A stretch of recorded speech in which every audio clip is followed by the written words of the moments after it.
ঘাটালের বিদায়ী সাংসদ অভিনেতা দেবকে বেনজির আক্রমণ ঘাটালের বিজেপি প্রার্থী অভিনেতা হিরণ চট্টোপাধ্যায়ের। এই গরমের মধ্যেও আমরা প্রচার করছি পায়ে হেঁটে, চলেছি ঈশ্বরের আশীর্বাদে। মানুষের প্রচুর উৎসাহ এভাবেই আমাদের এগিয়ে নিয়ে যাবে। ঘাটাল পুরসভায় প্রচারে এসে বললেন ঘাটাল লোকসভা কেন্দ্রের বিজেপি প্রার্থী হিরণময় চট্টোপাধ্যায় তথা হিরণ। এদিন তিনি ঘাটাল লোকসভা কেন্দ্রের বিদায়ী সাংসদ দেবের সমালোচনা করে বলেন, 10 বছর সাংসদ থাকাকালীনও তিনি মাস্টার প্ল্যান করতে পারেননি, আবার প্রতিশ্রুতি দিচ্ছেন যে তিনি মাস্টার প্ল্যান করবেন।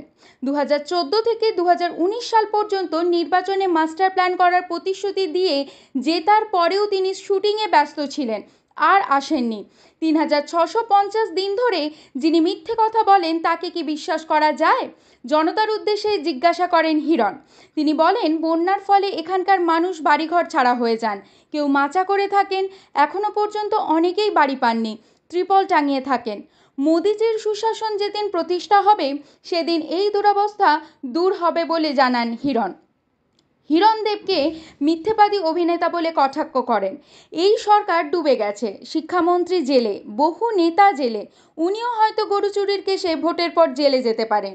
26,000 শিক্ষকের নিয়োগ বাতিল সম্বন্ধে তিনি বলেন, এর থেকে ভয়ঙ্করতম ঘটনা এই ভারতবর্ষে আর হয়নি। এই শিক্ষকদের সংসার যে ভেসে গেল এর জন্য দায়ী কিন্তু রাজ্য সরকার। আপনারা দেখছেন সত্যের সন্ধানে নিরপেক্ষই লক্ষ্য। সব ধরনের খবরের আপডেট পাওয়ার জন্য ইউটিউব চ্যানেলটি সাবস্ক্রাইব করুন, ফেসবুক পেজটি ফলো করুন, লাইক কমেন্ট শেয়ার করতে ভুলবেন না।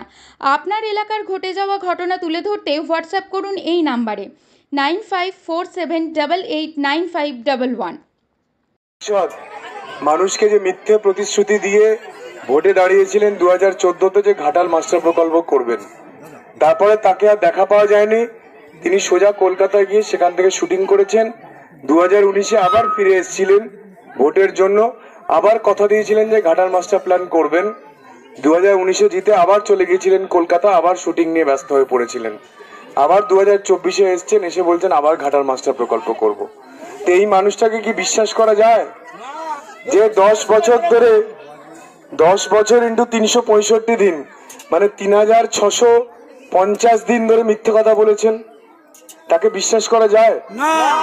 আজকে আমাদের এই মন্দির, এই এলাকা এত এত নিম্ন, এত নিচে আছে যে সামনে যে নদী আমাদের, সে নদীর জল এখানে চলে আসে এবং এই মন্দিরের যে বিগ্রহ ঠাকুর তাকে পর্যন্ত সরিয়ে নিয়ে যেতে হয়। তার কারণ পুরো বন্যা এখানে পুরো ভেসে যায়। আপনারা ভাবুন, ঠাকুরকে পর্যন্ত নিয়ে সরে যেতে হয়। এ কি ভয়ঙ্কর পরিস্থিতি। কিন্তু রাজনীতির জন্য যেভাবে 26,000 ভুয়ো শিক্ষক এই মুখ্যমন্ত্রী নিযুক্ত করেছিলেন, সেই 26,000 ভুয়ো শিক্ষকের চাকরি চলে গেল। সেরকমই এরম ভাবে সাংসদ গত 10 বছর ধরে ঘাটালের মানুষকে শুধু মিথ্যে প্রতিশ্রুতি দিয়েছেন আর নিজের সিনেমার গ্ল্যামার দিয়ে ভেবেছেন মানুষকে বোকা বানিয়ে জিতে যাব। দুবার মানুষ বোকা হয়েছে, 3বার কি বোকা হবে? 3বারের বার কি এই মিথ্যেবাদী সাংসদ, যিনি নিজের গ্ল্যামার দিয়ে মানুষকে ভোলাতে চান?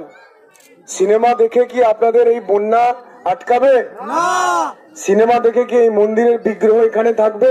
না। তো যাই হোক, আপনাদের সবাইকে একটা ছোট্ট অনুরোধ করছি যে যেভাবে এই সাংসদ মিথ্যা কথা বলে চলেছেন দিনের পর দিন, এখানে চারিদিক ঘুরছিলাম, মানুষ বলছিলেন যে আবাস যোজনা বাড়ি কেউ পায়নি, এখনো তিরপল টাঙিয়ে থাকে।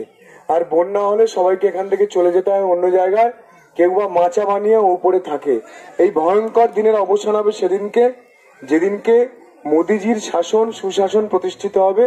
মোদিজির টাকা সরাসরি আসবে, মোদিজির টাকা সরাসরি তৃণমূলের চোর বাদ দিয়ে এখানে ব্যবহার হবে, সেদিনকে এখানে উন্নয়ন হবে। যেন আপনাদের একটাই অনুরোধ যে মোদিজির টাকা যেন চোর তৃণমূল আর হজম করে নিতে না পারে। এই 26,000 বেকার যে যুবক যুবতী, 26,000 সংসার পুরো বন্যার জলে ভেসে গেল। কাদের ফাঁদে পা পড়ে? এই তৃণমূলের চোরের মিথ্যেবাদীদের ফাঁদে লোভে পা দিয়ে 26,000 ফ্যামিলি সর্বশান্ত হয়ে গেল। প্রায় প্রত্যেককে 40 লক্ষ টাকা করে ফেরত দিতে হবে, 40 লক্ষ টাকা করে সুদে আসলে ফেরত দিতে হবে। এর থেকে ভয়ঙ্করতম ঘটনা কি হতে পারে ভারতবর্ষের বুকে? এই জন্য আপনাদের সবাইকে অনুরোধ করব যে এই মিথ্যেবাদী অভিনেতা সাংসদের ফাঁদে আর পা দেবেন না। এর সরকার ডুবে গেছে, এর শিক্ষামন্ত্রী জেলে, খাদ্যমন্ত্রী জেলে, কিছুদিনের মধ্যে হয়তো মুখ্যমন্ত্রী ভাইপো হয়তো জেলে যাবে, কারণ এই 26,000 ভুয়ো চাকরির যে তদন্ত চলছে। জয় শ্রীরাম, জয় শ্রীরাম। আর ভোটের পরে হয়তো এই সাংসদ অভিনেতা যে গরু চোরের যে কেস চলছে এনার বিরুদ্ধে সিবিআই ইডিতে, সেই কেসে হয়তো ভোটের পরে ইনিও জেলে যাবেন। তো ফলে ভোটের পরে পিসি, ভাইপো আর এই অভিনেতা সাংসদ তিনজনে তিহার জেল থেকে ওখানে টিভি থাকে, টিভিতে দেখে প্রধানমন্ত্রী যখন ঘাটাল মাস্টার প্ল্যান উদ্বোধন করবেন, ওই তিনজনে মিলে ওখান থেকে হাততালি দেবেন। সেই দিনটা খালি অপেক্ষা থাকুন।